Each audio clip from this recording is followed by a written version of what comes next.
भुट्टे वाला। एक गांव में 3 सबसे अच्छे दोस्त भूषण, रवि और संतोष रहते थे। इन तीनों दोस्तों ने मिलकर मकई की फसल की कटाई शुरू की। उनकी पत्नियां नाश्ते के डिब्बे के साथ रोज खेत आती थीं और अपने पतियों को खाना खिलाती थीं। तीनों किसान एक दूसरे के बहुत करीब थे, यहाँ तक कि उनकी पत्नियां भी एक दूसरे के बहुत करीब थीं।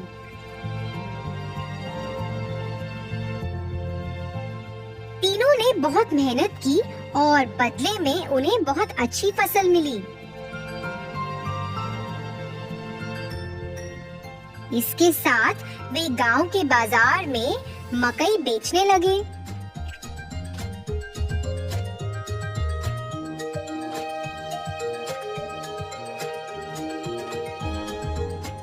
कुछ ही समय में स्वाद और मिठास के कारण सभी मकई भुट्टे बिक गए और दिन के अंत में उन्हें खूब कमाई हुई। उन्हें जो भी मुनाफा मिलता था वह उस पैसे को अपनी पत्नियों को भविष्य में उपयोग के लिए दे देते थे।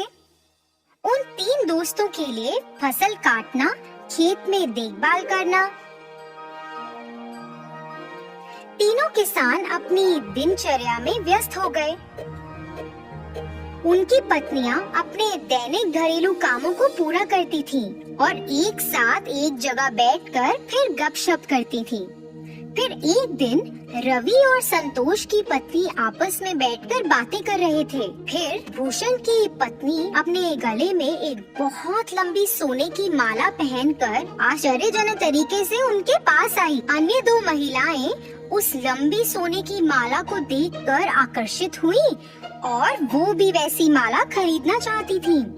यह जानने के बाद कि भूषण की पत्नी ने अपने पति की बचत से सोने की लंबी चेन खरीदी है, उन्होंने भी अपने पतियों की बचत से सोना और साड़ी खरीदे और फिर उन्होंने ऐसा करना शुरू कर दिया।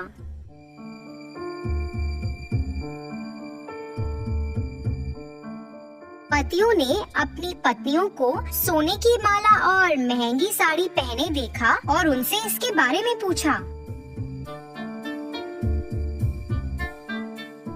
ऐसा बेफजूल खर्च पर पैसा बर्बाद करने के कारण वह सभी अपनी पत्नियों से नाराज थे और तीनों गुस्से में घर से निकल गए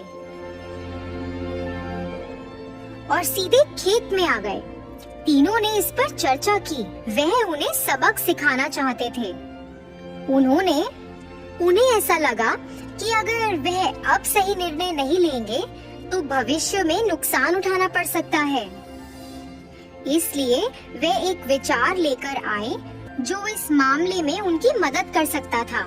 इसे लागू करने के लिए सभी घर वापस गए। हमारे भविष्य के बारे में बिना सोचे तुमने हमारी बचत को बर्बाद कर दिया। इसके बदले में तुम्हें एक व्यवसाय या नौकरी करके अपने सोने और साड़ियों के मूल्य जितना पैसा कमाना पड़ेगा।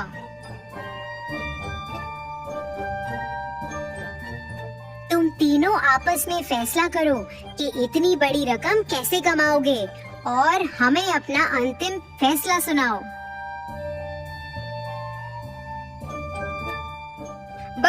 हमें बस ये बताएं कि आप तीनों कब शुरू करने जा रहे हैं। जल्दी निर्णय लो। आप महिलाओं के पास सिर्फ 30 दिन है।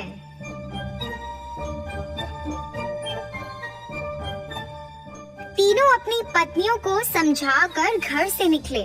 उसके बाद तीनों पत्नियां अपने सामान्य स्थान पर मिली। 30 दिनों में इतनी बड़ी कमाई कैसे संभव है? इतनी बड़ी रकम कमाने के लिए हमें ऐसा व्यवसाय शुरू करना होगा जो इस गांव में अभी तक नहीं है। यह क्या व्यवसाय हो सकता है?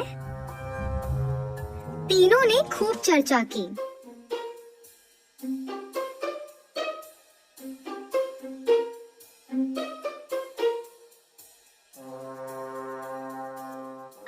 मेरे पास विचार है। हमारे पति से सभी भुट्टे खरीदते हैं। हम 3 प्रकार के भुट्टे बेच सकते हैं, एक कच्चे, फिर एक तले हुए और एक वो जिस पर नींबू, नमक और काली मिर्च का लेप हो। अन्य दो महिलाएं भी भूषण की पत्नी से सहमत थी। वे तीनों अपने पतियों के पास गईं और अपने विचार के बारे में बताया। उनकी बात सुनकर तीनों किसानों ने सहमति जताई। उस दिन से उन तीनों ने बहुत मेहनत करना शुरू कर दिया, जैसा कि उन्होंने अपने पतियों से वादा किया था। उन्होंने अपनी दुकान के ठीक सामने एक बोर्ड लगाया जिस पर लिखा था कच्चा भुट्टा 15 रुपए, तला हुआ भुट्टा 20 रुपए और तला हुआ भुट्टा नमक, नींबू और काली मिर्च के साथ 25 रुपए। एक महिला ने भुट्टे का छिलका उतारा, दूसरी ने भुट्टे को भूना और तीसरी ने भुट्टे पर नींबू, नमक और काली मिर्च का लेप लगाया। बाद में उन्होंने उसे बेचकर पैसे कमाए। हालांकि ये महंगा था, पर फिर भी लोगों ने उसे खरीदना शुरू किया। 2 दिनों में ही काफी लोग भुट्टे लेने के लिए आए। उस मीठे रसीले भुट्टे के लिए लोग लंबी कतार में खड़े होकर इंतजार कर रहे थे। दिन के अंत में उन्होंने भुट्टे बेचकर 6,000 रुपए कमाए। इसी तरह से यह 30 दिनों तक जारी रहा और उन्होंने लगभग 1,80,000 रुपए कमाए। 31वें दिन वे तीनों अपने व्यवसाय से कमाए हुए पैसे लेकर अपने पतियों के पास गईं। पैसे वापस देने के बाद उन्होंने अपने पतियों से वादा किया कि वह अपने व्यवसाय को जारी रखेंगी और कड़ी मेहनत करेंगी। इसी तरह तीनों महिलाओं को पैसों और मेहनत का मूल्य पता चला। उन्हें अपनी गलती का एहसास हुआ। उन्होंने पहले की गई गलती को कभी नहीं दोहराया। उन्होंने अपने पतियों के काम में हाथ भी बटाया।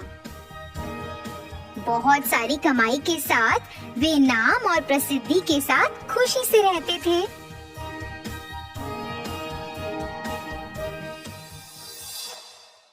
रत्तम्मा नारियल की बंडी धकेलते हुए सारा गांव घूमती है। कोई भी उसके पास नारियल नहीं खरीद रहा। उस गांव के सारी गलियां ऐसे घूमती हैं कि उसके पैर भी थक गए। का बेटा, माँ भूख लग रहा है माँ, ऐसे पूछने पर उसे रोना आ जाता है और रत्तम्मा को पता नहीं चलता कि वो क्या करे। तब वो एक जगह उसकी बंडी रोककर एक नारियल काटकर, आज के लिए खाकर अपना पेट भर लो बेटा, कल अच्छा खाना खिलाऊंगी, ऐसे कहकर अपने बेटे को देखते हुए अपने जीवन को कोसती है। मगर वो दोष किसको मानेगी, रत्तम्मा को समझ में नहीं आता। एक समय में रत्तम्मा बाकी गांव वालों की तरह ही छोटे मोटे कूली का काम करती थी, लेकिन उसे लगता है कि उसे उसका मेहनत का फल नहीं मिल रहा। इसी दुख में वो दिन गुजारती थी। कुछ ही दिन पहले रत्तम्मा का पति पी कर मर गया। घर के सारे पैसे वो अपने दारू में लगा दिए और घर में एक फूटी कौड़ी भी नहीं है। इसीलिए रत्तम्मा को क्या करे ये पता नहीं चल रहा था और उसे इसी बात का डर था कि वो अपने बेटे को कैसे पढ़ाएगी। एक दिन वो अपने घर के बरामदे में बैठकर यही सोचती रहती है कि वो पैसे कैसे कमाएगी। तभी फैसला करती है कि वो एक छोटा सा व्यापार करेगी। इसी सोच में वो जब सर उठाकर ऊपर देखती है, उसके घर के ठीक सामने मौजूद एक नारियल का पेड़ उसे नजर आता है। तब वो फैसला करती है कि वो नारियल बेचेगी। उसके फैसले के अनुसार ही वो अगले दिन उस गांव के जंक्शन के बीच में नारियल का एक छोटा सा बंडी लगाती है। लेकिन तब तक उसी जंक्शन पे 2 और ऐसे व्यापारी थे जो नारियल बेच रहे थे। उन दोनों की वजह से रत्तम्मा का व्यापार ठीक से नहीं चलता है। इसी कारण 2-3 दिनों से रत्तम्मा की बंडी से सिर्फ 2 या 3 नारियल ही बिके थे। बाकी सारे पैसे के पैसे ही रह गए। ये देख निराश होकर रत्तम्मा ये फैसला करती है कि अगर वो गांव की सारी गलियां घूमकर बेचने की कोशिश करेगी तो कम से कम कुछ तो बिक जाएंगे। तब जाकर वो ऐसे गलियों में घूमती रही। आंखों में से निकल रहे आंसू को पोंछकर वो बस अपनी किस्मत को कोसकर घर जाने ही लगती है कि बीच रास्ते में उसे एक पाठशाला नजर आती है। उस पाठशाला के बच्चे वहाँ बेच रहे स्नैक्स को देख उस दुकान के चारों ओर घेरकर उनको खरीदने लगते हैं। ये देख रत्तम्मा का बेटा, माँ मुझे भी वो खाना है माँ। ऐसे वो भोला बच्चा पूछता है। ठीक तभी अचानक रत्तम्मा को एक अच्छी योजना सूझती है। तब वो उसके बेटे से ऐसे कहती है, हमारे पास उसको खरीदने के पैसे नहीं है बेटा, लेकिन घर जाते ही मैं तुम्हारे लिए एक बहुत अच्छी मिठाई बनाऊंगी, ठीक है? चलो हम अभी घर चले जाएंगे। घर आते ही बचे नारियल में से कुछ ही को काटकर उनसे कुछ मिठाइयाँ बनाती है और उन मिठाइयों को अगले ही दिन उस पाठशाला के पास बेचने लगती है। उस दिन तक किसी ने भी नारियल से बनाए हुए मिठाई को वहाँ पे नहीं बेचा था, इसीलिए पाठशाला में मौजूद सारे बच्चे एक ही बार में वहाँ आकर सारी मिठाइयाँ खरीद लेते हैं। बस रत्तम्मा की खुशी का कोई सीमा नहीं। घर जाते ही वो नारियलों से दूसरी तरह की मिठाई बनकर अगले ही दिन वहाँ आकर उसे बेचती है। पिछले दिन की तरह ही बच्चे वहाँ आकर सारी मिठाइयों को खरीद लेते हैं। लेकिन कुछ बच्चे ऐसे पूछते हैं, आंटी कल जैसे मिठाई नहीं है क्या? कल लेके आऊंगा बेटा।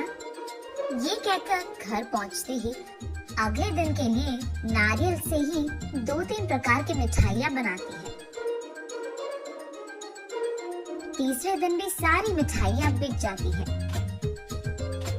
तब वहाँ मौजूद बाकी व्यापारी ये देख रत्तम्मा के पास आकर ऐसे कहते हैं, अम्मा कुछ मिठाइयाँ हमको भी बेचो, वो हमारे दुकान में बेचेंगे हम तुम्हें दुगना पैसे देंगे इनके लिए, ऐसे कहते हैं। ये सुनकर रत्तम्मा इस बार ज्यादा मात्रा में मिठाइयों को बनाकर अगले दिन वहाँ के व्यापारियों को बेचती है दुगने गुना में।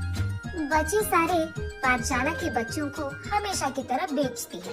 ये देख बच्चे सारे वापस रत्तम्मा के पास ही मिठाइयाँ खरीदते हैं। ये देख बाकी व्यापारी रत्तम्मा से ऐसे कहते हैं, तुम अगर ऐसे ही हमारे बगल में दुकान लगाकर वही मिठाइयाँ कम दाम में बेचोगे तो हमारा धंधा कैसे चलेगा मैम? अगर तुम्हें बेचना है तो हमारे ही दाम पे बेचना होगा। तब रत्तम्मा, लेकिन बच्चे इतने दाम पे कैसे खरीदेंगे? उस सब से हमारा कोई लेना देना नहीं। अगर यहाँ धंधा करना है तो हमारी सुनो, वरना यहाँ से निकल जाओ, ऐसे कहते हैं। ये सुनकर रत्तम्मा उसके घर पहुंचकर बहुत सोचने लग जाती है। अगले दिन वो उस पाठशाला के पास एक बड़ा सा मिठाई का दुकान ही खोल देती है। उसमें सिर्फ नारियल से बनाई हुई मिठाइयाँ ही बेचती है। अब रत्तम्मा को किसी से कोई लड़ाई करने की जरूरत नहीं पड़ेगी। दूसरी तरफ रत्तम्मा की तरह नारियल से मिठाई बनाकर बेचने वाला उस गांव में और कोई नहीं था। अब इस कारण रत्तम्मा की मिठाई का दुकान सिर्फ बच्चे ही नहीं बल्कि सारा गांव जाता था। कुछ ही दिनों में रत्तम्मा अमीर बन जाती है और उसी पाठशाला में वो अपने बेटे को पढ़ाती भी है। ऐसे प्यार से वो उस नारियल के पेड़ को हर रोज पूछकर पानी डालती थी।